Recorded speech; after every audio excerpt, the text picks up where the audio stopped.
আসসালামু আলাইকুম ওয়া রাহমাতুল্লাহি ওয়া বারাকাতুহু। আলহামদুলিল্লাহি রাব্বিল আলামিন ওয়াসসালাতু ওয়াসসালামু আলা আশরাফিল আমবিয়াই মুরসালিন নবিয়িনা মুহাম্মদ ওয়া আলা আলিহি ওয়া সাহবিহি আজমাইন। রব্বি ইশরাহ লি সাদরি ওয়া ইয়াসসির লি আমরি ওয়াহলুল উকদাতাম মিন লিসানি ইয়াফকাহু কাওলি। আলহামদুলিল্লাহ। আমরা সূরা আয-যারিয়াতে সূরা আত-তুরের আলোচনা শুনছিলাম। তো আজকে আমরা 29 থেকে আমাদের আলোচনা শুরু করব। মূলত গত সেশনে 28 নম্বর আয়াত পর্যন্ত আমরা জান্নাতের বর্ণনা কমপ্লিট করে এটা যা শুরু করেছিলাম, আজকে এটাকে একটু ডিটেল দেখার চেষ্টা করব ইনশাআল্লাহ। আয়াতটা হচ্ছে এভাবে, ফাযাক্কির ফামা আনতা বিনিমাতি রাব্বিকা বিকাহিনিউ ওয়ালা মাজনুন। এই সিরিজে ফাযাক্কির ওয়াযাক্কির এই শব্দটা এখন পর্যন্ত আমরা 3 বার পেয়েছি।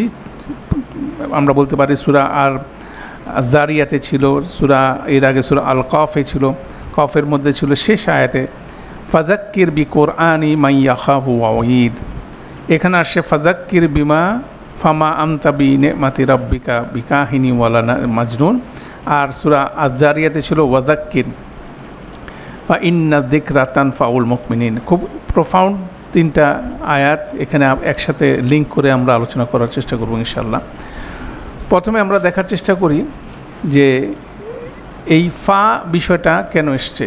মানে এর আগের সূরায় ছিল ওয়াযাক্কির, এখানে ছিল ফাযাক্কির। ফা যখনই আসে তখন এটা আগের বক্তব্যের সাথে কানেক্ট করে। যাক্কির যখন বলা হচ্ছে তখন এটা সেকেন্ড পার্সেন্টে মূলত রাসূলুল্লাহ সাল্লাল্লাহু আলাইহি সাল্লামকে বলা হচ্ছে। দ্যাট মিনস এখন পর্যন্ত আল্লাহ বর্ণনা করছেন কীভাবে বিচারের দিন জান্নাত জাহান্নাম তারপরে জান্নাতের বর্ণনা দিয়ে তারপর বলছেন ফাযাক্কির। অতএব এটা একটা কনসেপ্ট হতে পারে। ওয়াত্তুর ওয়াল কিতাবিল মাসতুর, সেখানে রেভিলেশনের কথা বলা আছে। তারপরে যে কথাটা সেকেন্ড পার্সেন্টে আসছে, ইন্না আযাবা রাব্বিকা লাওয়াকি। 4টা আয়াতে শপথ করে আল্লাহ সুবহানাহু ওয়া তাআলা যে শপথগুলো আমরা একটু দেখে নেই। এই সূরার প্রথমে যে শপথ করা হয়েছিল, ওয়াত্তুর ওয়া কিতাবিন মাসতুর ফি রাক্কিন মানশুর ওয়াল বাইতিল মামুর ওয়াল সাকাফিল মারফু ওয়াল বাহরিল মাসজুর। এই 6টা আয়াতে শপথ করে ইন্না আযাবা রাব্বিকা লাওয়াকি। এই যে রব্বিকা শব্দটা ব্যবহার হচ্ছে, তখন রাসূলুল্লাহ সাল্লাল্লাহু আলাইহি ওয়াসাল্লামকে ইন্ডিকেট করা হচ্ছে নিশ্চয়ই তোমার রবের আযাব অবিসম্ভাবীভাবে ঘটতে যাচ্ছে। মা লাহু মিন দাফি, এবং কেউ এটাকে প্রতিরোধ করতে পারবে না। তাহলে এই কার সাথে অনেকে ওই ফাযাক্কিরের সাথে কানেক্ট করতেছে। নিশ্চয়ই তোমার রবের আযাব অবিসম্ভাবীভাবে ঘটতে যাচ্ছে, ফাযাক্কির অতএব স্মরণ করাও না, সেটা একটা বর্ণনার মধ্যে আছে। পাশাপাশি এই টোটাল বর্ণনাটার মধ্যে এখানে বলার পরে যখনই বলা হলো তোমার রবের আযাব অবিসম্ভাবীভাবে ঘটছে, সেটার ধারাবাহিকতা প্রথম বর্ণনা হচ্ছে ইয়াউমা তামুরুস সামাউ মাউরা ওয়া তাসিরুল জিবালু সাইরা। এই 2টা বর্ণনা হচ্ছে বিচারের দিনের বর্ণনা, কিয়ামতের দিনের বর্ণনা। ফাওয়াইলু ইয়াউমা ইযিন লিল মুকাজ্জিবিন, এখান থেকে সংগ্রহ হয়েছে জাহান্নামের বর্ণনা।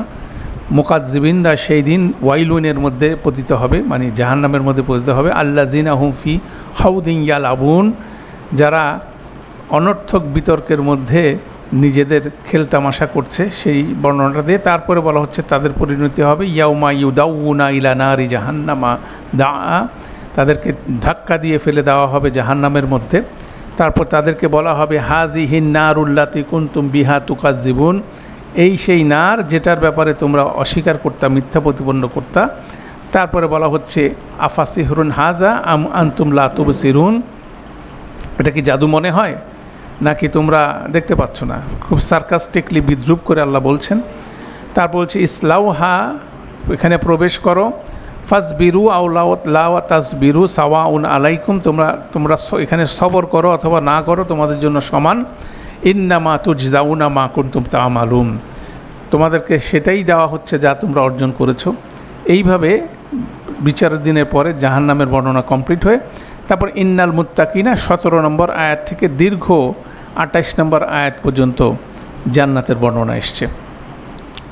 এই বর্ণনার পরেই আমরা যে আলোচনা করছি আজকে যে আয়াতটা, সেটা হচ্ছিল ফাযাক্কির, অতএব। তাহলে জাহান্নাম বর্ণনা হচ্ছে, জান্নাত বর্ণনা হচ্ছে, অতএব ফাযাক্কির বিমা আনতা, অতএব স্মরণ করাও। এবং ইন্টারেস্টিং বিষয় হচ্ছিল ফাযাক্কির বলা হচ্ছে স্মরণ করাও, কিন্তু কাকে স্মরণ করাও সেটা কাউকে বলা হচ্ছে না, স্পেসিফিক বলা হচ্ছে না। কিন্তু আগের আয়াতে ছিল কি, ওয়াজাক্কির ফা ইন্না যিকরা তানফাউল মুমিনিন, স্মরণ করাও এবং মুমিনরা সেই জিকির থেকে স্মরণ বেনিফিটেড হবে, সেই জিনিসটা বলা হচ্ছে এখানে। ফাযাক্কির মানে হচ্ছে ওপেন টু অল, যারা জান্নাতে যাবে, যারা জাহান্নামে যাবে, যারা বিচারের দিনে কঠিন পরিস্থিতির সম্মুখীন হবে, সবাইকে এড্রেস করে বলা হচ্ছে তাদের সবাইকে তুমি কি স্মরণ করাও, সেই স্মরণটা অব্যাহত রাখো, সেটা গুরুত্বপূর্ণ একটা বিষয়। আর ইমিডিয়েট ভিসিনিটির যদি আমরা চিন্তা করি 25, 26, 27, 28 সাথে 29 কীভাবে লিঙ্ক হচ্ছে সেখানে আমরা দেখি। জান্নাতের বর্ণনা শেষে আল্লাহ বর্ণনা করছেন এভাবে, ওয়া আকবালা বাদুহুম আলা বাদিন ইয়াতাসাআলুন, তারা একজন আরেকজনের মুখোমুখি হয়ে পরস্পরের সাথে কি করবে, কথাবার্তা বলবে। কথাবার্তার মধ্যে বলছিলাম যে দুইটা কথা তারা দুনিয়ার জীবনের দুইটা বিষয় তারা এখানে হাইলাইট করবে। সেই জিনিসটা হচ্ছিল ক্বালু ইন্না কুন্না কাবলু ফি আহলিনা মুশফিকিন, নিশ্চয়ই আমরা আমাদের পরিবারের মধ্যে ভীত সন্ত্রস্ত ছিলাম। এটা তাদের দুনিয়ার জীবনের একটা স্মরণ তারা ওখানে করবে। পরিবারের মধ্যে ভীত সন্ত্রস্ত ছিলাম আমরা বলছিলাম যে দুইভাবে, একটা হচ্ছিল তারা পরিবারের সদস্যদের দ্বারা অত্যাচারিত হচ্ছিল, আর দ্বিতীয় হচ্ছিল তারা তাদের পরিবারের সদস্যদের ব্যাপারে খুব উদ্বিগ্ন ছিল যে তারা সবাই জাহান্নামে পড়ে যাবে, তাই না? ফামান্নাল্লাহু আলাইনা ওয়া ওয়াকানা আযাবাল সামুন, তারপরে বললে যে যেহেতু তাদের সবাইকে আল্লাহ পরিবারের সদস্যদেরকে জান্নাতে একত্রিত করবেন, তখন সেটার বিপরীতে বলছে ফামান্নাল্লাহু আলাইনা, আল্লাহ আমাদের উপরে কী করছেন, অনুগ্রহ করে আমাদেরকে জান্নাতে নিয়ে এসছেন। ওয়া ওয়াকানা, এবং আমাদের উদ্ধার করেছেন আযাবাল সামুন, এবং মর্মদায়ক আযাব থেকে আমাদেরকে কী করেছেন, উদ্ধার করেছেন। এই রিয়াকশান, প্রথম একটা রিয়াকশান, একটা রিয়েলাইজেশন, আর একটা রিয়াকশান ইমিডিয়েট জান্নাতে যে। তারপরে রিয়াকশানটা হচ্ছে ইন্না কুন্না মিন কাবলু নাদউহু, ইতিপূর্বে আমরা তাকে ডাকতাম। দ্যাট মিন্স আমরা সেই বিরূপ পরিস্থিতিতে যখন আমরা পড়েছিলাম, যখন আমরা পরিবারের মধ্যে মুশফিকিন অবস্থায় ছিলাম, তখন আমরা তাকে ডাকতাম এবং ওনাকে আমরা কী হিসেবে পেলাম, ইন্নাহু হুয়াল বাররুর রহিম। আমরা যে ডাকছি ওনাকে, যে সেই অসহায় অবস্থা যে আমরা আল্লাহর কাছে প্রার্থনা করছি, আজকে আমার পরিবারের সদস্যদেরকে সবাইকে আল্লাহ জান্নাতে এনে প্রমাণ করলো ইন্নাহু হুয়াল বাররুর রহিম, তিনি হচ্ছে সবচেয়ে বেস্ট কমিটমেন্ট রক্ষাকারী আলবার, আর রাহিম তিনি কন্টিনিউয়াসলি কী করছেন, নিয়ামত রহমত করে যাচ্ছেন। এইটা দুইটা রিয়েলাইজেশন বলা যায় যে দুনিয়ার জীবনের থেকে একটা সামারি রিফ্লেকশন এই দুইটা আয়াতের, মানে দুইটা রিফ্লেকশনের মাধ্যমে বলা হলো। অতএব ফাযাক্কির, অতএব আমি ক্লান্ত হব না কী করতে পারবে, স্মরণ করায় দেওয়ার পর, রিমাইন্ডার দেওয়ার ব্যাপারে। কেননা যখন একজন মুত্তাকি দুনিয়াতে অপারেট করে, তখন সে এমন একটা ফ্যামিলি পজিশন, এমন একটা পারিবারিক সামাজিক পরিবেশনের মধ্যে থাকে, সেখানে সবাই বিপদে চলতে থাকে। সেখান থেকে তাকে বলা হচ্ছে ফ্রাস্ট্রেটেড না হয়ে তুমি কি করো, ফাযাক্কির, তাদেরকে স্মরণ করাও। কেননা স্মরণ করার বিপরীতে কাকে আল্লাহ কিভাবে হেদায়েত দিবে কেউ জানে না, এবং সেই হেদায়েতের বিপরীতে কি হতে পারে, জান্নাতে সবাইকে আল্লাহ কি করবে, একসাথে করবে। সেটার একটা রেসপেক্ট এখানে ফাযাক্কির বলা হচ্ছে। এর আগের তাহলে দেখা যাচ্ছে ফাটা অনেকভাবে কানেক্টেড হচ্ছে, এর আগের যতগুলো 1 থেকে 28 নম্বর আয়াতের বিভিন্নভাবে এটা কানেক্ট করা যায়। অতএব ফাযাক্কির, অতএব স্মরণ করাও, এটা একটা পার্সপেক্টিভ। এর আগের সূরা যেটা ছিল ওয়াযাক্কির, এটার কিন্তু কনটেক্সট ভিন্ন ছিল। সেখানে বলা হচ্ছে কাযালিকা মা আতা লাযিনা মিন কাবলিহিম মিন রুসুলিন ইল্লা ক্বালু সাহিরুন আও মাজনুন। এইভাবে আল্লাহ বলছেন, এইভাবে ইতিপূর্বে যে কোনো রসুলকে আল্লাহ প্রেরণ করেছেন, তাদেরকে তারা বলছে সে হচ্ছে জাদুকর অথবা জিনগ্রস্ত, উম্মাদ, এভাবে তারা বলছে। আতাওয়াসাউবিহ, তারা কি পরস্পরের সাথে পরামর্শ করে এগুলো বলছে? বাল হুম কাউমুন তগুন, বরঞ্চ তারা হচ্ছিল একটা কাউম, যারা সিঙ্গেল কাউম, তারা কি করতেছে, সীমা লঙ্ঘন করছে। তখন বলা হচ্ছে রসুল সাল্লাল্লাহু আলাইহি ওয়াসাল্লামকে ফাতাওয়াল্লা আনহুম ফামা আনতা বিমালুম, তোমাকে বিভিন্নভাবে সাহিরুন বলা হচ্ছে, মাজনুন বলা হচ্ছে, তুমি কোনোভাবে ফামা আনতা বিমালুম, তুমি কোনোভাবে তিরস্কৃত হওয়ার বিষয় নাই, তোমার মধ্যে নাই। অতএব তুমি তাদের থেকে তাওয়াল্লা করো, ফিরে যাও। ওয়াজাক্কির, এবং শুধু ফিরে যাবা না, যাওয়ার পরে কি তোমার জিকিরকে কন্টিনিউ রাখো। ওয়াজাক্কির ফা ইন্না জিকরা কাতান ফাউল মুমিনিন। ঠিক আছে, যে তুমি জিকির করতে, জিকিরটা মনে স্মরণটাকে অব্যাহত রাখো, এবং যারা মুমিন তারা তোমার এই জিকির থেকে কি হবে, বেনিফিটেড হবে, এবং বেনিফিটেড হয়ে কি এক সময় তারা সবাই কোথায় যাবে, জান্নাতে যাবে, সেই কনসেপ্টটা। এবং জিকির কিভাবে করবেন সেটা, সেই জিনিসটা বর্ণিত আছে সূরা কফের মধ্যে 50 নম্বর সূরা, ফাযাক্কির বিল কোরআনি মান ইয়াখাফু ওয়াঈদ।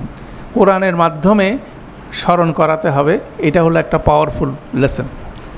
কেন তারা আক্রমণ করছে কোরআনকে, তারা আক্রমণ করছে কোরআনের যে বাহক রাসূলুল্লাহ সাল্লাল্লাহু আলাইহি সাল্লামকে। আল্লাহ বলছে এটার বিপরীতে সমাধান হচ্ছিল কি, কোরআনের রিসাইটেশন, কোরআনের রিমাইম্বারেন্স, এটাকে জারি রাখা। মানে এটার মাধ্যমে বেসিক্যালি জিকিরটা করতে হবে, কোরআন থেকে কথা বলতে হবে, নিজের মনের মধ্যে থেকে কথা বলা যাবে না, কোরআন ভিত্তিক কথাবার্তা বলতে হবে। সেটা যদি বলা যায় তাহলে সেটাই বেনিফিটেড হবে, সেটাই তাকে কি করবে, আল্লাহর রাস্তায় ঘুরাবে। সেই জন্য ফাযাক্কির বিল কোরআনি মান ইয়াখাফু ওয়াঈদ, এটা কিন্তু কানেক্টেড হয়ে যাচ্ছে এটার সাথে, ফাযাক্কির। তাহলে ফাযাক্কিরের সাথে সূরা কাফের শেষ আয়াতটা কিন্তু কানেক্টেড হয়ে যাচ্ছে। এভাবে ফাযাক্কির পর্যন্ত কানেক্টেড হওয়ার পরে এরপর আল্লাহ বলছেন ফামা আন্তা, অতএব না তুমি, বিনে মাতি রব্বিকা, তোমার রবের নেয়ামতের কারণে, বিকা হিনিউ ওয়ালা মাজনুন, তুমি গণৎকারও না এবং তুমি মাজনুন না। তাহলে এখানে আমরা দেখতেছি যে রাসূলুল্লাহ সাল্লাল্লাহু আলাইহি সাল্লামকে অনেকগুলো অপবাদ দিচ্ছে তারা, যখন কোরআন বর্ণনা করছেন রাসূল সাল্লাল্লাহু আলাইহি সাল্লাম, কোরআন ওনার মুখ থেকে বেরোয় আসছে, তখন এই কোরআনকে নিয়ে ওনারা মানে কোরাইশটা বিভিন্নভাবে কটাক্ষ করছে, ওনাকে বিভিন্নভাবে তিরস্কার করছে। তার মধ্যে 3টা টাইটেল আমরা দেখব।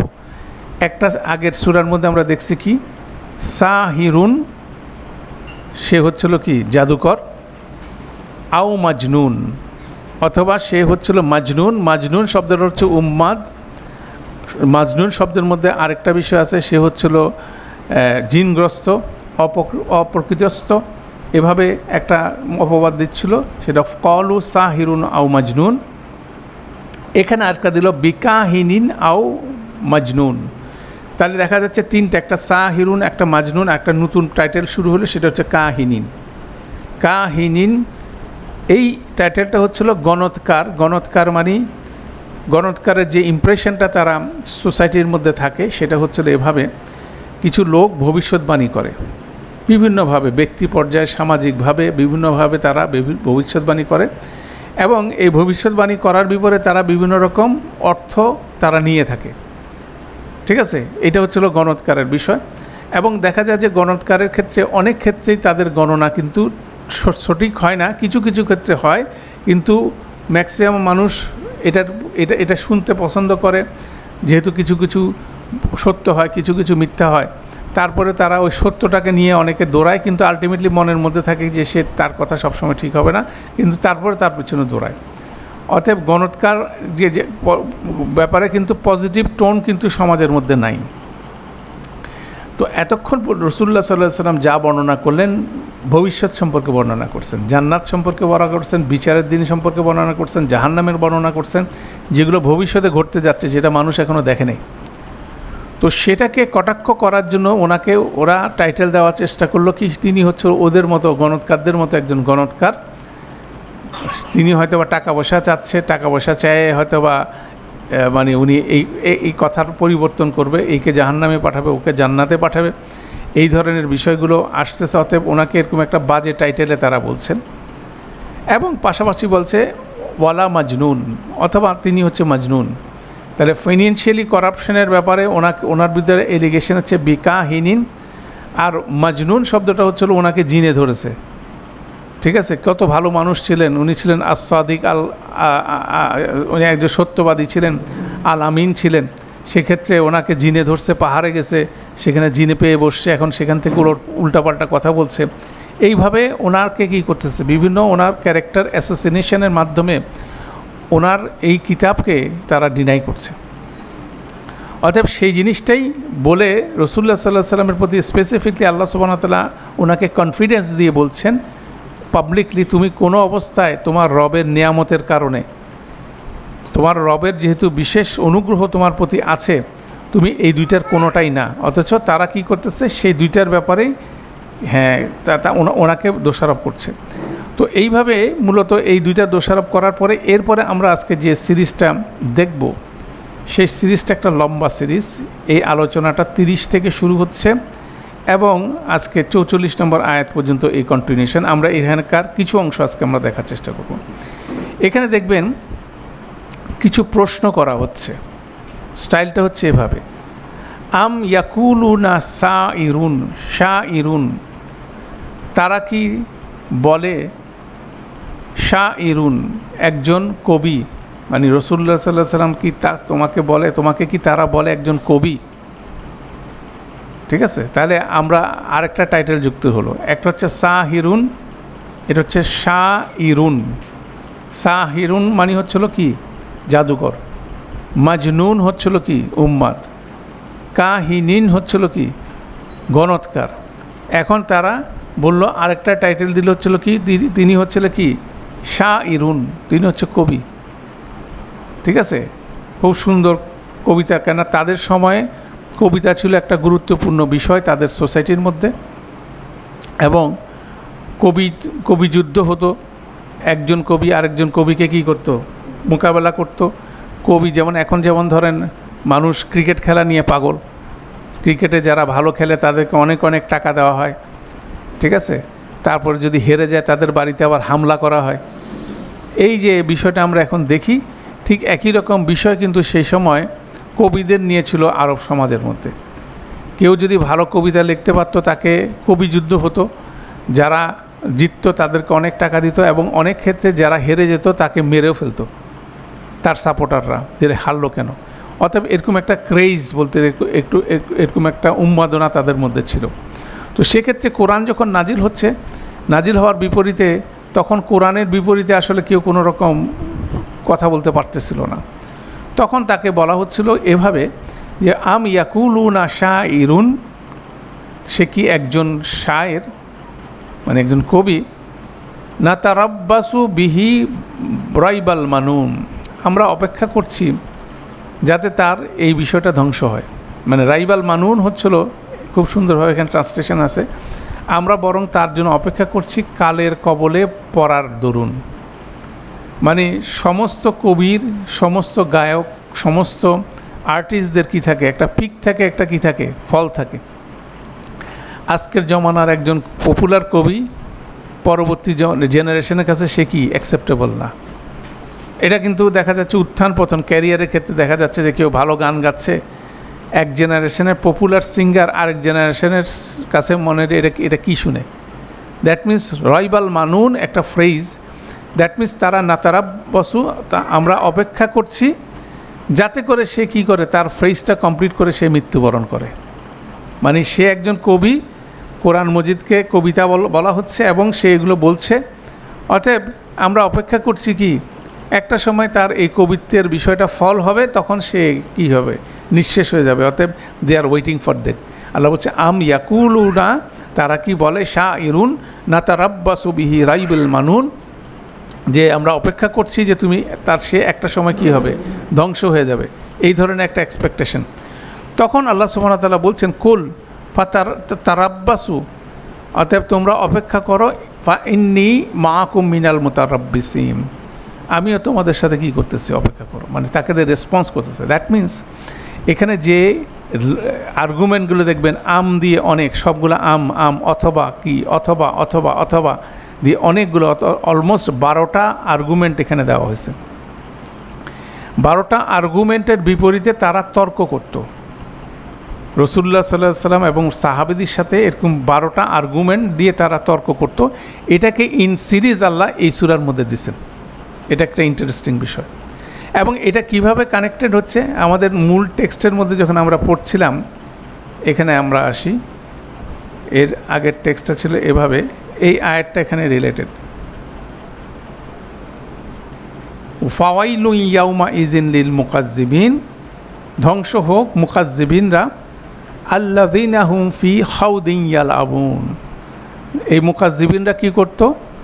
মুকাজ্জিবিনরা মূলত তর্ক বিতর্কের খেলা করত, খেলায় মত্ত ছিল, বিভিন্ন রকম উদ্ভট তর্ক বিতর্ক করতো, তারা এটার মধ্যে তারা মত্ত ছিল। সেই তর্ক বিতর্কের যে কথাবার্তাগুলো, এগুলো এইখানে 12টা সিরিজের মাধ্যমে আম দিয়ে দিয়ে প্রতিটা জিনিসকে বলা হচ্ছে, সেটার বিপরীতে আল্লাহ রেসপন্স করতেছেন, রাসূল সাল্লাল্লাহু আলাইহি ওয়াসাল্লাম রেসপন্স করতে বলছেন, কোনো কোনো ক্ষেত্রে বলতেছেন কোনো রেসপন্স নাই। অতএব এইভাবে কনভারসেশনটা আল্লাহ উত্তর দিচ্ছেন বিষয়টা, তাই না? তাহলে প্রথম এলিগেশনসটা ওই এলিগেশনের কন্টিনিউ হিসেবে আসতেছে। আগের ফাজাক্কির ফামা আনতা বিনেমাতি রাব্বিকা বিকাহিনিন ওয়ালা মাজনুন, তোমার রবের অনুগ্রহের কারণে তুমি কোনোভাবে গণৎকারও না, তুমি মাজনুনও না। তারপর তারা তোমাকে কি বলে, তুমি হচ্ছে শায়ের, ঠিক আছে, তুমি হচ্ছে একজন কবি। এবং তারা বলতেছে যে কবিরও কি আপ অ্যান্ড ডাউন হয়, সে এখন খুব পপুলার, তাকে কেউ পরাজিত করতে পারতেছে না, কিন্তু তারও কিন্তু কি হবে, ফল হবে। We are waiting for that. তার পতন ঘটতে যাচ্ছে, যেহেতু উত্থান হয়েছে, পতন ঘটতে যাচ্ছে, অর্থাৎ আমরা অপেক্ষা করছি। তখন আল্লাহ সুবহানাহু ওয়া তাআলা তার রাসূলকে বলছেন, কুল বলো তারাব্বাসু, তোমরা অপেক্ষা করতে থাকো, ফা ইন্নী মাআকুম মিনাল মুতারাব্বিসিন, তোমাদের কনসেপ্টের উপর তোমরা অপেক্ষা করতে থাকো, আমিও অপেক্ষা করতেছি। দেখি এই কোরআনের বিপরীতে কোরআনের এই মানে এই অ্যাপিলটা কখন ডিমিনিশ হয়ে যায়, কখন নষ্ট হয়ে যায়, কখন এটা অন্য কোরআনের বিপরীতে অন্য কোনো কবি আসতে পারে কি না, সেজন্য আমরা অপেক্ষা করতেছি, দেখা যাক। That is the argument. এটা হচ্ছে একটা আর্গুমেন্ট এখানে দেওয়া হলো, 30 এবং 31 নম্বর আয়াত মিলে একটা বিষয়, তাই না? এরপরে বলা হচ্ছে আম তা'মুরুহুম আহলামুহুম বিহাজা, এই যে তারা যে এই আর্গুমেন্টটা করতেছে, সেটাকে আল্লাহ বলতেছে অথবা তাদের বোধশক্তি কি এই বিষয়ে তাদের নির্দেশ দেয়। বোধশক্তি, আহলাম শব্দটা খুব কিন্তু পজিটিভ অর্থে ব্যবহার হয়। যে হেলম শব্দের হচ্ছিল সহানুভূতিশীল, সেখান থেকে হালিম শব্দটা ব্যবহার হয়, সেখান থেকে আহলাম হচ্ছিল বোধশক্তি, মানে মানুষের সেন্সিটিভিটির জায়গা থেকে সে কিভাবে এই ধরনের একটা কনক্লুশন টানে যে তারা এটাকে বলতেছে কি, রাসূল সাল্লাল্লাহু আলাইহি ওয়াসাল্লামকে কবি বলতেছে, কোরআনকে কবিতা বলতেছে, তারপর বলতেছে এটার কি হবে, এটা একটা সময় ফল হবে। সেটার বাস্তবতা তারা দেখছে না। তাদের বোধশক্তি কি তাদেরকে এই ধরনের কথাবার্তা বলার ব্যাপারে কি তাদেরকে কি নির্দেশ দেয়, মানে উদ্বুদ্ধ করে, মানে এতই ভোতা হয়ে গেছে। মানে আমরা বলি না কত সুন্দর ছেলে, কত সুন্দর ছেলে বলার মাধ্যমে কি বলা হয় যে একটা মানুষ যদি ভালো, একটা ছেলে যদি ভালো খারাপ কাজ করে তখন তাকে সার্কাস্টিকলি বলা হয় কত সুন্দর ছেলে, তাই না?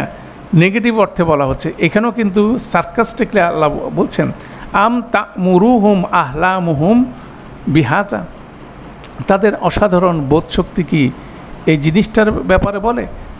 তারপরে বললেন আম হুম কওমুন তাগুন, বরং তারা কি একটা হচ্ছিল সীমা লঙ্ঘনকারী একটা কওম, ঠিক আছে, তারা হচ্ছিল কওমুন তাগুন। এই কওমুন তাগুন ফ্রেজটাও কিন্তু এর আগে ব্যবহৃত হয়েছে, তাই না? কওমুন তাগুন, তারা হচ্ছে সীমা লঙ্ঘনকারী। তাগুন মানে হচ্ছিল যেমন বলেন বন্যার পানি যেভাবে সীমা অতিক্রম করে যখন কোনো একটা জনপদে ঢুকে বিপর্যয় সৃষ্টি করে, এই তাগুন শব্দটা হচ্ছে সেরকম, যে এই কাউমটা হচ্ছিল সব রকম সীমা লঙ্ঘন করে আচরণ করছে। অতএব তারা বিভিন্নভাবে কি করতেছে, এই আচরণটা কন্টিনিউ করতেছে, কাউমুন তাগুন বলা হচ্ছে। তাহলে এটাও কিন্তু এই কন্টিনিউশন হিসেবে আসতেছে। তা'মুরুহুম আহলামুহুম বিহাজা আম হুম কওমুন তাগুন, অথবা তারা হচ্ছে সীমা লঙ্ঘনকারী কাউম, মূলত তারা সীমা লঙ্ঘন করে এই আচরণগুলো করছে, সেটাও আল্লাহ এখানে বলছেন। এরপর বলা হচ্ছে আম ইয়াকুলুনা তাকাওয়ালা বাল্লা ইউমিনুন, অথবা তারা কি বলে রাসূলুল্লাহ সাল্লাল্লাহু আলাইহি ওয়াসাল্লাম এটা নিজে রচনা করছে। ঠিক আছে, মানে আর্গুমেন্টগুলো আবার প্রথম থেকে বলছি। তাকে জাদুকর বলা হচ্ছে, তাকে উম্মাদ বলা হচ্ছে, তাকে গণৎকার বলা হচ্ছে, ঠিক আছে, তারপর গণৎকার পর উম্মাদ বলা হচ্ছে, তারপর বলা হচ্ছে কবি, হ্যাঁ, এবং কবিতা একসময় শেষ হয়ে যাবে সেভাবে সার্কাস করা হচ্ছে। তারপর বলা হচ্ছে তাকাউওয়ালা, তারা বলা হচ্ছে যে এটা কি সে নিজে নিজে বানাইছে মানুষের কাছ থেকে শুনে শুনে, এটা কোনোভাবে আল্লাহর কিতাব না, সেভাবেও তাকে তাকে হেয় প্রতিপন্ন করার চেষ্টা করতেছে। তারপর বলছে লাল বাল্লা ইউমিনুন, এটা খুব সুন্দরভাবে এটার সাথে যাচ্ছে সে এভাবে যাচ্ছে যে বলা হচ্ছে বাল, অথচ তারা নিজেরাই এটা বিশ্বাস করে না যে এটা উনি বানাচ্ছেন, এটা তারা নিজেরাও বিশ্বাস করে না। এটাও একটা এটার অর্থ হতে পারে যে তারা বিশ্বাস করে না, আর একটা হচ্ছে তারা নিজেরাও যে কথাটা বলছে সেটা বিশ্বাস করছে না। কারণ যেমন রাসূলুল্লাহ সাল্লাল্লাহু আলাইহি সাল্লামের মুখ থেকে দুইটা জিনিস বেরোতো, একটা হচ্ছে ওনার নিজের কথা, আর একটা হচ্ছে কি কোরআন মজিদ। তো ধরেন আমি একটা বই দেখে দেখে পড়ছি, দেখলে আমি বুঝতে পারবেন যে আমি যখন দেখে দেখে পড়তেছি তখন বুঝতে পারবেন যে এটা আমার কথা না, এটা আমি আরেকজন কথা কি দেখে দেখে পড়ছি। কেন সবারই একটা স্পিচ প্যাটার্ন আছে, সবাই কথা বলার মধ্যে কিছু মুদ্রা দোষ থাকে, কিছু বিষয় থাকে, সেগুলোর মাধ্যমে কিন্তু তার স্পিচ স্টাইল অফ স্পিচ দেখে বোঝা যায় এটা সে স্বতঃস্ফূর্তভাবে বলছে আর বা সে এটা লিখিত পড়া পড়তেছে। যেমন ধরেন আমি একটা কোরআনের আয়াতকে আমি ট্রান্সলেশন দেখে দেখে পড়তে পারি, আবার নিজের মতো করে ট্রান্সলেশনও করতে পারি, দুইটার মধ্যে পার্থক্য হবে, তাই না? তো সেখানে এটা স্পষ্টভাবে মানুষ বুঝতো কোনটা কোরআনের আয়াত, কোনটা হাদিস, মানে কোনটা রাসূল সাল্লাল্লাহু আলাইহি সাল্লাম নিজে ইন্সপায়ার হয়ে কথা বলছেন আর কোনটা কোরআনের আয়াত। কেন এটা সাহিত্যিকভাবে এত বেশি ডিস্টিংক্ট ছিল, আলাদা ছিল, এটা তারা খুব ভালো করে বুঝতো, কেন তারা ভাষায় পণ্ডিত ছিল। যেমন সূরা ফাতিহার মধ্যে দেখবেন গয়রুল মাগদুবি আলাইহিম ওয়ালাদ-দালিন, গয়র এবং লা ওয়ালা, গয়র এবং ওয়ালা এই দুইটা নেগেটিভ না বোধক বিষয় কোনো সময় আরবরা একই বাক্যে ব্যবহার করে না। কোরআন প্রথমবার এসছে যে এই দুইটাকে একসাথে ব্যবহার করছে, ঠিক আছে? এইভাবে কোরআনের স্পিচ প্যাটার্নের মধ্যে এমন সব কিছু আছে যেভাবে আরবরা সাধারণত কথা বলে, এটা কি ডিফারেন্ট স্পিচ, একদম টোটালি ডিফারেন্ট স্পিচ। অতএব যখন কোরআন মজিদ পাঠ করা হচ্ছে তখন সবাই এটা বুঝতো কি এটা ওনার কথা না, এটা আরেকজনের কথা বলতেছে, ঠিক আছে? তখন তারা বলা হচ্ছিল এটা কি তাকাউল করছে, এটা কি উনি কম্পোজ করে নিয়ে আসছে অন্যদের কথাবার্তা, সেটার কোনো সম্ভাবনা নাই। উনি হচ্ছে উম্মি নবী, এবং যেসব বিষয় এখানে কম্পোজ করা আছে সেগুলোকে সেই জ্ঞান আরোহণ করে সেটাকে কম্পাইল করতে গেলে অনেক বড় বিদ্বান ব্যক্তি হওয়া লাগে। সেরকম কত বিদ্বান ব্যক্তি হওয়ার কোনো রকম এক্সারসাইজ রাসূলুল্লাহ সাল্লাল্লাহু আলাইহি সাল্লাম করেন নাই। অতএব সেভাবে কিন্তু এই কনক্লুশনে আসা যায় না, কেন কোনোভাবে যে কোনোভাবে হোক এটাকে কি করা হচ্ছে, তারা ডিনাই করার চেষ্টা করতেছে এটা আল্লাহর কিতাব না, এটা তার বানানো, এটা যথাযথ না, এটা ইনভ্যালিড। কেন সে এই কিতাব কি তাদেরকে বড় ধরনের পরিবর্তনের ব্যাপারে আহ্বান জানাচ্ছে, অর্থাৎ তারা এটাকে ডিফাই করতেছে। সেই জন্য কিতাবকে ডিফাই করে সেই ব্লেমটা তারা দিচ্ছে। আম ইয়াকুলুনা তাকাউওয়ালা বাল্লা ইউকমিনুন, এটা আরেকটা কনভারসেশন, এবং উত্তরটাও আল্লাহ সুবহানাহু ওয়া তাআলা দিচ্ছে, তারা এটা নিজেরাই বিশ্বাস করে না। কিন্তু কথা বলার হাউদিন ইয়ালাবুন, যে শব্দটা আল্লাযিনা হুম ফি হাউদিন ইয়ালাবুন, যে তারা এই অনর্থক তর্ক বিতর্কের মধ্যে খেলা করছে, সেরকমভাবে এটাও তাদের একটা প্লে, যে রাসূলুল্লাহ সাল্লাল্লাহু আলাইহি সাল্লামকে বলছে তুমি এটা তাকাউল করছো, অথচ তারা নিজেরাই বিশ্বাস করে না। কেন এই জিনিসটা কন্টিনিউয়াসলি দেখবেন এই ডাবল স্ট্যান্ডার্ডের বিষয়টা। খ্রিস্টান অনেক পাদ্রী জানে যে ট্রিনিটির ব্যাপারটা, তিন আল্লাহর, তিন গডের যে কনসেপ্ট তারা প্রচার করে সেটা সত্য না, তারপরেও সত্য না, তারা কিন্তু সেটা কি প্রচার করছে, কেন সেটার মাধ্যমে তারা রিলিজিয়াস সুপ্রিমিটি নেওয়ার চেষ্টা করতেছে, ইসলাম থেকে তারা ভিন্ন কিছু সেটা প্রমাণ করার চেষ্টা করতেছে। অতএব অনেক ওয়েল স্পিচড যারা সুন্দর করে কথা বলে তারা এমন কিছু কথা বলে যেটা নিজেরাও বিশ্বাস করে না। অতএব সেরকম একটা বিষয় কিন্তু সেখানে ছিল, সেটাও এখানে বলা হচ্ছে। তারপরে আল্লাহ সুবহানাহু ওয়া তাআলা তাদেরকে চ্যালেঞ্জ দিচ্ছে, এটা যদি রাসূলুল্লাহ সাল্লাল্লাহু আলাইহি সাল্লাম নিজে বানায় থাকেন, ফাল ইয়াতু বিহাদিসি মিসলিহি ইন কানু সাদিকিন, তো তারা যদি সত্যবাদী হয়ে থাকে তাহলে এরকম একটা হাদিস, এরকম একটা নতুন স্পিচ, এখানে হাদিস বলা হচ্ছে মানে হাদিসের বেসিক অর্থ হচ্ছিল নিউ স্পিচ, তারা নতুন ধরনের এর মতো করে নতুন একটা স্পিচ নিয়ে আসুক, তারা তাকাউল করুক। যেহেতু রাসূল সাল্লাল্লাহু আলাইহি সাল্লাম বানাইতে পারছেন এরকম একটা কম্পোজিশন, তাহলে আবু লাহাব, আবু জাহেল এবং উমাইয়া যারা এখানে তৎকালীন সময় নেতা ছিল তারাও তো সবাই খুব ভালো কথাবার্তা বলতে পারতো, তারাও খুব কবিতা রচনা করতে পারতো, তাদেরকে তারাও বড় বড় ব্যক্তিবর্গ সেরকম বানায় নিয়ে আসুক।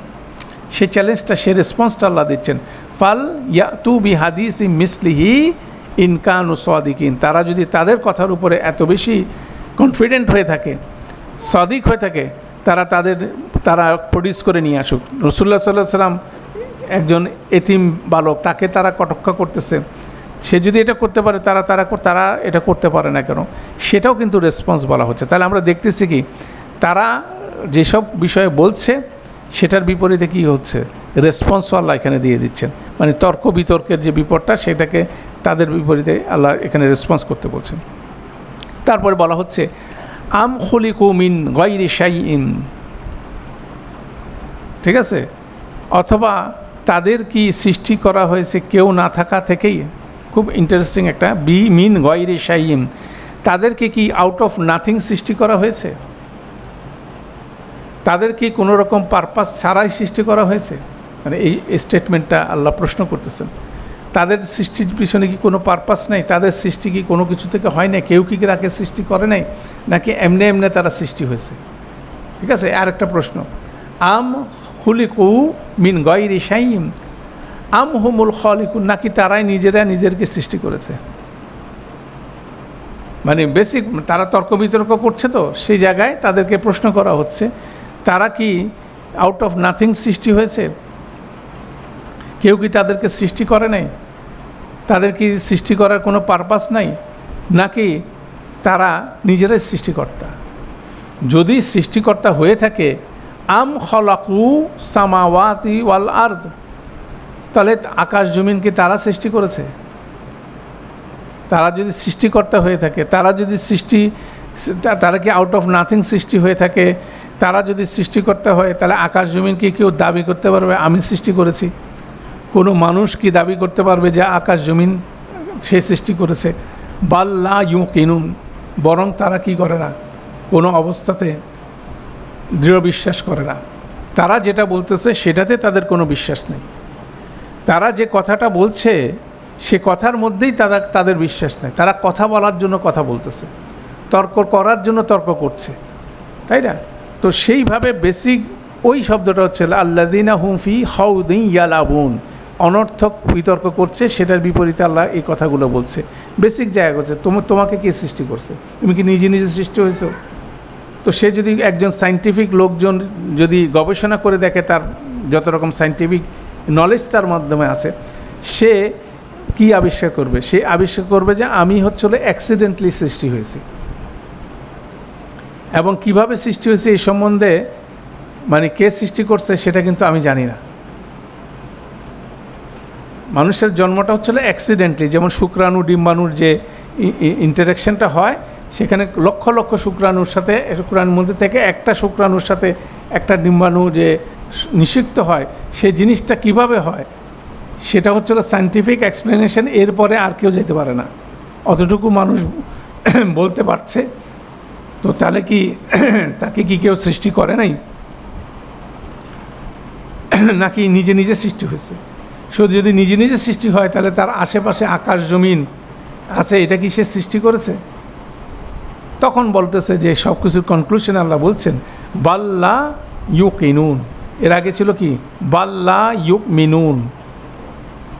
আর যারা ঈমান আনে তারা কি, তারা ইউমিনুন করে, ওয়াবিল আখিরাতি হুম ইউকিনুন।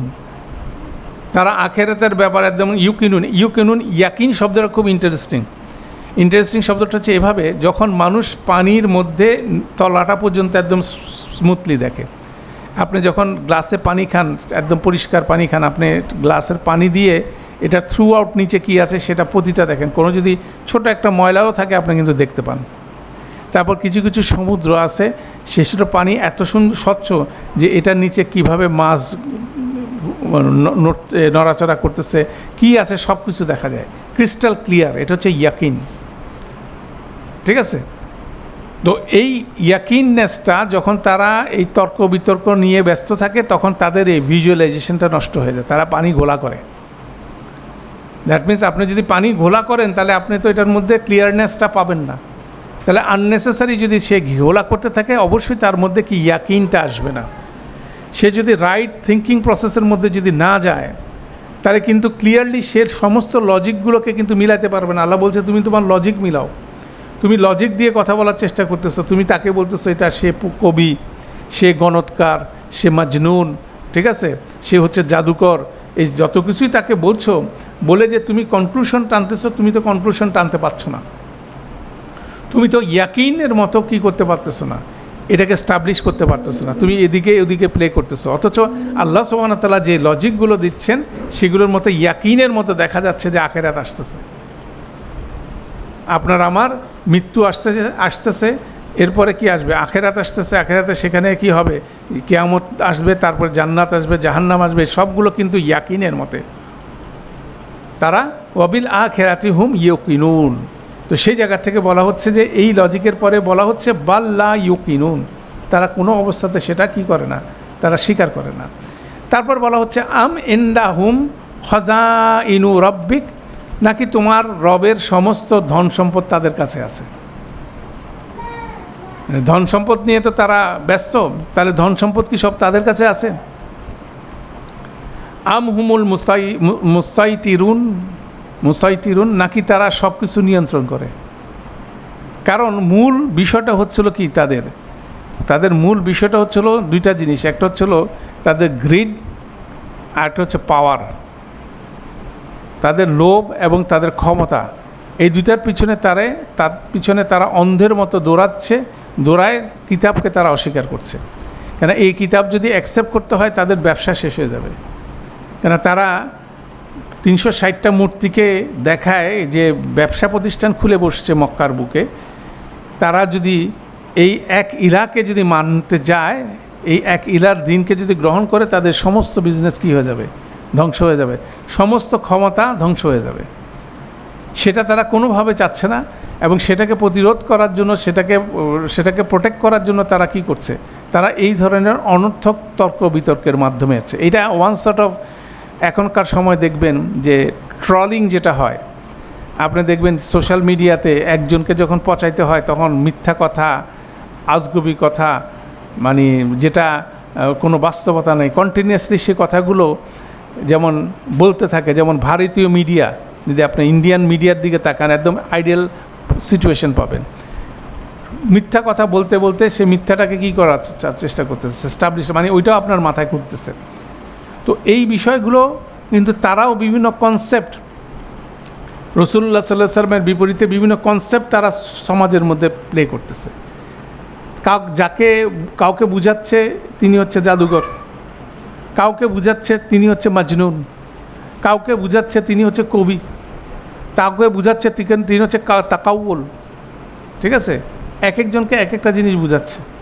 পাশাপাশি তিনি বুঝাচ্ছে যে উনি যে কিতাব আনছে এটার মধ্যে যা লেখা আছে এগুলো যথাযথ না, কে কাকে সৃষ্টি করেছে, আল্লাহ বলে কোনো কিছু আছে নাকি, তাই না? তো এইভাবে বেসিক্যালি তারা বলছে। তখন আল্লাহ বেসিক প্রশ্ন করছে যে তারা ধন সম্পদ নিয়ে ব্যস্ত, তাহলে এই সমস্ত ধন সম্পদ কি তাদের মালিকানা কি তাদের কাছে? তো নিজেদের মধ্যেও তো মালিকানা নেই, একজনের কাছে এক এক জিনিসপত্র আছে, নাকি তারা এটা নিয়ন্ত্রণ করে? মানে তারা যদি তাদের বর্তমান এবং অতীতের দেখে, আজকে যে ধনবান কালকে সে ফকির। বংশ পরম্পরা দেখা যাচ্ছে যে আজ যে ব্যক্তিটা দুনিয়াতে খুব যৌবনকালে গর্বের সাথে চলছে, বার্ধক্যে দেখা যাচ্ছে সে রাস্তার ফকির। তাহলে এই ধন সম্পদের মালিকানা তারা কি নিয়ন্ত্রণ করে? আল্লাহ এটা বললেন। আরেকটা বেসিক জিনিস যে ধন সম্পদের পিছনে মানুষ ধাবিত হচ্ছে, কিন্তু এটা নিয়ন্ত্রণ কি তাদের হাতে? আপনার রিজিকের নিয়ন্ত্রণ কি আপনার হাতে? আপনারা অনেক গবেষণা করে দেখবেন যে আলটিমেটলি দেখা যাবে যে এটা রিজিকের মালিক আল্লাহ। সেখান থেকে কোনোভাবে এটার মালিক কোনো মানুষের পক্ষে সম্ভব না যে রিজিকটা কীভাবে কী হবে। তো সেই বেসিক প্রশ্ন করা হচ্ছে আম ইনদাহুম খাযাইনু রাব্বিকা আম হুমুল মুসাইতিরুন, এভাবে তাদেরকে বলা হচ্ছে। আরেকটা লজিক দিচ্ছে, মানে এগুলো প্রতিটা কিন্তু একটা আর্গুমেন্ট আল্লাহ দিচ্ছেন। সেটার উত্তর কি তারা দিতে পারে? সেটার উত্তর তাদের মধ্যে নাই। আর শেষ প্রশ্নটা যেটা দিয়ে আজকে আমরা কনক্লুড করব, কেন অনেকগুলো আছে, আমরা নেক্সট ক্লাসে কুইকলি রিভিউ করব। শেষ প্রশ্ন হচ্ছে আম লাহুম সুল্লামুন ইয়াসমাউনা ফিহি, তাদের কি কাছে কোনো সিঁড়ি আছে যেটার মাধ্যমে তারা উপরে উঠে শুনে আসবে? কেননা আসমান থেকে ওহী নেমে আসছে রাসূলুল্লাহ সাল্লাল্লাহু আলাইহি সাল্লামের। তুর পর্বতের পাহাড়ের উপরে আল্লাহ সুবহানাহু ওয়া তাআলা মুসা আলাইহিস সালামের সাথে দেখা করে ওনাকে নবুয়ত দিয়েছেন। ওনাকে কি করেছেন, কিতাব দিয়েছেন। তাহলে আকাশের দিকে তারা উঠুক না, উঠে যায়, কেউ কিছু শুনে আসতে পারে কি না দেখুক না, তাই না? সেই প্রশ্নটা করছে এখানে। আম লাহুম সুল্লামুন, তাদের কি সুল্লামুন আছে, একটি সিঁড়ি আছে, ইয়াসমাউনা বিহি, যেটার মাধ্যমে তারা উপরে উঠে শুনে আসবে কি বলা হচ্ছে উপরে। যেমন আমরা এর আগে বলছিলাম আর তুরের বর্ণনার মধ্যে মুসা আলাইহিস সালাম যখন বলছে আমি তুর পর্বতে আল্লাহর সাথে কথা বলছি, আল্লাহ এই জিনিস বলছে, তোমাকে কি করতে বলছেন, তোমাকে তাকে রব হিসাবে মেনে নিতে বলছেন। এই কথাগুলো যখন বলছেন তখন মুসা ফেরাউন কি বলছে, হামানকে ডাকছে, ডেকে বলে আমার একটা ওরকম প্রাসাদ বানাও, আমি যাই ওইটার উপরে আমি একটা তুর পর্বত বানাবো, আমারটা আমি বানাই ওখানে দেখবো যে মুসার রবের সাথে আমি কথা বলবো। সেটা যেমন বলছে ঠিক একইভাবে কোরাইশদেরকে আল্লাহ বলছে যে তুমি একটা মই বানাও না দেখি, নিয়ে উপরে আসমানের উপরে যায়, শুনে আসতে দেখো কিছু শুনতে পারো কি না। ঠিক আছে, তো আসমান থেকে যেমন মেরাজে যে রাসূলুল্লাহ সাল্লাল্লাহু আলাইহি ওয়াসাল্লাম আল্লাহর সাথে ইন্টারাকশন করে এসছে, আল্লাহর সাথে ওখান থেকে ওহীপ্রাপ্ত হয়ে আসছে, সেখানে মেরাজের বর্ণনা আল্লাহ দিচ্ছে। তো উনি তো উঠছে আকাশের উপর, ঠিক আছে, তুমি তো আকাশের উপর তাহলে সিঁড়ি বানাও দেখি একটা। আম লাহুম সুল্লামুন, তাদের কি কোনো রকম সুল্লামুন আছে, যে কোনো সিঁড়ি আছে, ইয়াসমাউনা বিহি, যেটার মাধ্যমে তারা শুনে আসবে। ফাল ইয়াতি মুস্তামিউহুম বিসুলতানিম মুবিন, তাহলে তাদের যে শুনছে তাকে সুস্পষ্ট প্রমাণ নিয়ে আসতে বলো, অথরিটি নিয়ে আসতে বলো। যেই সুলতান প্রমাণ এবং অথরিটি নিয়ে রাসূলুল্লাহ সাল্লাল্লাহু আলাইহি ওয়াসাল্লাম কোরআন নিয়ে দুনিয়াতে বিচরণ করছে, সেটার প্যারালাল ওরকম কোনো কিছু আকাশ থেকে নিয়ে এসে দেখাও না তোমরা, ইউ ক্যান ডু ইট, তাই না? রাসূল সাল্লাল্লাহু আলাইহি ওয়াসাল্লাম যেটা বলছেন সেরকম পন্থাতে তো ওইসব পন্থা অবলম্বন করে তোমরা আকাশে মই দিয়ে উঠে যায় দেখো কোনো কিছু পাও কিনা। ঠিক আছে, এইভাবে একটার পর একটা আর্গুমেন্ট আছে। এরপরে আরও অনেকগুলো আর্গুমেন্ট আছে, এটা যেহেতু সময়ের অভাবে আমরা পুরোটা কভার করতে পারবো না, নেক্সট ক্লাসে কন্টিনিউ করব। যেমন এরপরে বলছে আম লাহুল বানাতু ওয়ালাকুম বানুনা, তারা কি তার ব্যাপারে কন্যাদেরকে সাব্যস্ত করে আর নিজেদের ব্যাপারে পুত্রদেরকে সাব্যস্ত করে। এটা আরেকটা আর্গুমেন্ট যেটা তারা দিয়ে থাকে, এটার একটা লম্বা আলোচনা আছে, আমরা ইনশাল্লাহ এটা আজকে শুরু করব না। তো মূলত আমাদের এখন কাজ হবে, আমি এই শিটটা আপনাদেরকে কিন্তু অলরেডি হোয়াটসঅ্যাপ গ্রুপে শেয়ার করেছি, এই লেকচার শিটের সাথে থাকবে 30 থেকে 44 নম্বর আয়াত। এটা আপনারা প্রতিদিন একবার করে পড়ে এই লজিকগুলো বোঝার চেষ্টা করবেন। আল্লাহ একটা ইস্যু রেইজ করতেছেন, তারা তর্ক করতে চায়, তো যে তর্কের একটা ইস্যু তারা রেইজ করতেছে, সাথে সাথে আল্লাহ রেসপন্স করে দিচ্ছে। আর কতগুলো ক্ষেত্রে ইমপ্লাইড কেনায়া বলা হয় আরবিতে, যে এটা ইমপ্লাইড, আপনি অটোমেটিকলি বুঝবেন যে এটার কোনো উত্তর তাদের কাছে নাই। তারা ওরকম সিঁড়িও বানাতে পারবে না, আকাশে উঠতে পারবে না। এখন আপনার আমাদের মহাকাশ যান নিয়ে তো যাইতে পারতেছে না। আমাদের সিঁড়ি যদি বলেন মহাকাশ যান, যেটা রকেট উৎক্ষেপণ করে চাঁদ পর্যন্ত যাচ্ছে বা পৃথিবীর কক্ষপথে মানুষও ঘুরে আসতেছে, অতটুকু জায়গায় কিন্তু এখনকার সুল্লামুন দিয়েও কিন্তু কোনো কিছু শুনে আসতে পারতেছে না, এসে কোরআনের বিপরীতে কোনো রকম কোরআন রচনা করতে পারতেছে না। সে আর্গুমেন্টটাও এখন পর্যন্ত চ্যালেঞ্জ ইজ দেয়ার, যে আকাশ থেকে আসছে, তুমি আকাশে উঠে দেখো ওরকম কিতাব বানায় নিয়ে আসতে পারো কিনা। তো এইভাবে আর্গুমেন্টটা দেওয়া হচ্ছে। এবং কোরআন মজিদে অসাধারণ সেকশন এই জায়গায়, যেখানে যারা রসুল সাল্লাল্লাহু আলাইহি ওয়াসাল্লাম এবং কোরআন মজিদকে ডিফাই করতে চায়, অস্বীকার করতে চায়, তারা যত ধরনের কথাবার্তা বলে, আল্লাযিনা হুম ফি খায়দিন ইয়ালাবুন, তারা যত রকম অযথা তর্ক বিতর্ক করতে চায়, সেটার সিরিজটাকে এখানে কিন্তু অ্যাড্রেস করা হয়েছে। অতএব আমরাও এটা কিন্তু সিরিজ ওয়াইজ পড়ার চেষ্টা করব ইনশাল্লাহ। নেক্সট ক্লাসে আমরা বাকিটা শেষ করে প্রথম থেকে শেষ পর্যন্ত আসবে ইনশাল্লাহ। তাহলে এই সূরার মধ্যে এই হাফে দেখা যাচ্ছে আল্লাহ সুবহানাহু ওয়া তাআলা তার রসুলকে সামনে রেখেই এই কথাগুলো বলছেন, এবং রসুল সাল্লাল্লাহু আলাইহি ওয়াসাল্লামের কাছে যেই আর্গুমেন্টগুলো আসতেছে সেটার উত্তরগুলো আল্লাহ সুবহানাহু ওয়া তাআলা এখানে খুব ক্র্যাফটি ওয়েতে দিয়ে দিচ্ছেন। এটা একটা অসাধারণ সেকশন, মানে কোরআনই বর্ণনা করে দিচ্ছে তারা যে ধরনের তর্কগুলো করছে সেটার উত্তরগুলো এখানে দিয়ে দেওয়া হচ্ছে। তো সেটাই আমরা ইনশাল্লাহ আলোচনা করার চেষ্টা করব। তো আমরা আজকে এখানে শেষ করছি। সুবহানাকাল্লাহুম্মা ওয়া বিহামদিকা আশহাদু আল্লা ইলাহা ইল্লা আনতা আস্তাগফিরুকা ওয়া আতুবু ইলাইক। আসসালামু আলাইকুম ওয়া রাহমাতুল্লাহি ওয়া বারাকাতুহু।